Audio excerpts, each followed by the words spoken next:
आइए इस साखी में श्रवण करते हैं कबीर जी का गुरु धारण करना। उस समय गुरु धारण करने की रीति थी, क्योंकि गुरु के बिना ज्ञान नहीं होता। गुरु का शाब्दिक अर्थ है अंधेरे में रोशनी देने वाला। जैसे विद्या गुरु अक्षर बनाता है और आत्मिक गुरु आत्मा परमात्मा का ज्ञान करवाता है, गुरबाणी में गुरु की बहुत महानता बताई गई है।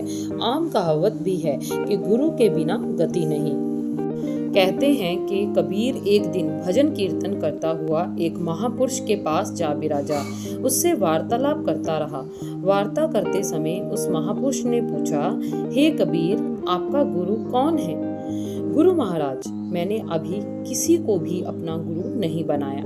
मैं तो राम नाम का सिमरन करता हूँ। साधु संत फकीर आदि के दर्शन करके गुण प्राप्त करता हूँ। नाम सुनता हूँ तथा यश करता हूँ, कबीर ने उत्तर दिया। उस समय कबीर जी 22-23 वर्ष का युवक था तथा विवाहित था। आपकी धर्म पत्नी का नाम लोई था, जिसे आमतौर पर माई लोई कहा जाता है। लोग अनेक चमत्कार देख चुके थे तथा काफी आदर सत्कार किया करते थे। लोई भी ध्यान देने लग गई कि उसके पति कुछ सूझवान है, लेकिन सत्य ही कबीर ने गुरु धारण नहीं किया था। शायद उन्हें कोई गुरु मिला नहीं था। कबीर जी निम्न जाति से थे। उस समय जात पात का बोलबाला था। गुरु उच्च जाति से थे। हे भाई कबीरा, गुरु धारण करो, निगुरा रहना उचित नहीं। यह कहकर महापुरुष अपने मार्ग की तरफ चल गया। लेकिन कबीर जी चिंता में डूब गए कि वह किसे अपना गुरु बनाए। गुरु भी तो कोई अच्छा परमेश्वर का भक्त ही होना चाहिए। इसलिए यह सोचता हुआ वह घर आ गया तथा उसका मन करघे पर ना लगा। कार्य करता हुआ मन ही मन में गुरु की तलाश करने लगा। काशी भारत का प्राचीन धार्मिक शहर है। वेद काल से यहाँ धर्म प्रचार होता रहा। गुरु बहुत थे, लेकिन सबसे अधिक भक्ति भाव के शिष्य रामानंद जी के थे। वहाँ माने हुए बुजुर्ग भक्ति भाव वाले तथा स्वभाव के बड़े दयालु थे।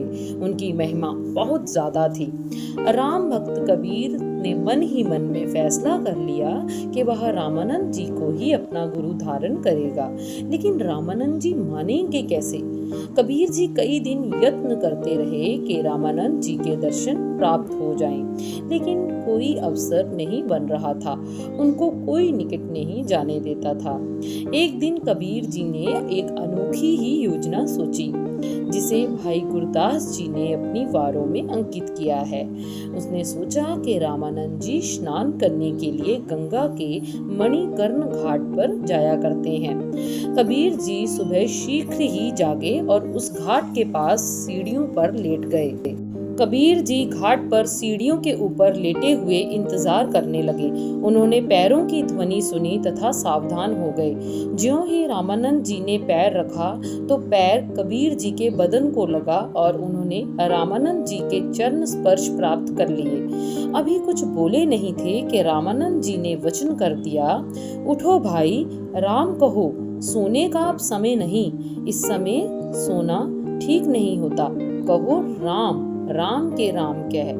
राम राम राम कहते हुए कबीर जी उठ गए तथा मार्ग से हट गए।